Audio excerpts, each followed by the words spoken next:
നമസ്തേ, സ്വാഗതം ബി2 ഓർഗാനിക്സിന്റെ 53ാമത് എപ്പിസോഡിലേക്ക്. നമ്മൾ ജലദോഷവും മൂക്കടപ്പൊക്കെ വരുമ്പോൾ നമ്മൾ വിക്സിനെ ആശ്രയിക്കുക എന്നുള്ളത് പണ്ട് മുതലേ നമ്മൾ കേട്ട് തഴമ്പിച്ച ഒരു ഇതാണ്. നമ്മുടെ വീടുകളിലൊക്കെ എന്നും നിലനിന്നിരുന്ന അല്ലെങ്കിൽ എന്നും നിലനിൽക്കുന്ന ഔഷധങ്ങളുടെ കൂട്ടത്തിലുള്ളതായിരുന്നു വിക്സ്. ജലദോഷത്തിനും മൂക്കടപ്പിനും ആവി കൊള്ളാനും ഒക്കെ നമ്മളിത് ഉപയോഗിച്ചിരുന്നു. ഇനി അതേ മണത്തിലൊരു ഔഷധം ഉണ്ടെങ്കിലോ ഒന്ന് ആലോചിച്ച് നോക്കൂ.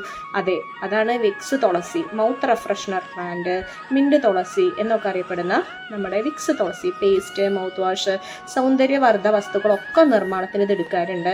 പനി, ജലദോഷവും മൂക്കടപ്പും തലവേദനയും തൊണ്ടവേദനയും കഫക്കെട്ട്, വായനാറ്റം, ശ്വാസതടസ്സം ഒക്കെ ഇത് നമ്മളൊരു ഔഷധമായിട്ട് ഉപയോഗിക്കുന്നു. 2 ഇല തിരുമ്മിയിട്ട് മൂക്കിൽ വലിക്കുകയും ചെയ്യാം, തിന്നുകയും ചെയ്യാം. ഓക്കെ, അത് ഇൻറ്റേർണൽ വിക്സ് എന്ന് ഇതിനെ പറയുന്നുണ്ട് കേട്ടോ. എന്താ അതിൻ്റെ ഇങ്ങനെ ഈ മണത്തിന് കാരണം വെച്ചാൽ 70% മെന്തോളാണ് ഇതിലുള്ളത്. വളരെ പെട്ടെന്ന് റിസൾട്ടും കിട്ടുന്നുള്ളത് വേറെ കാര്യം.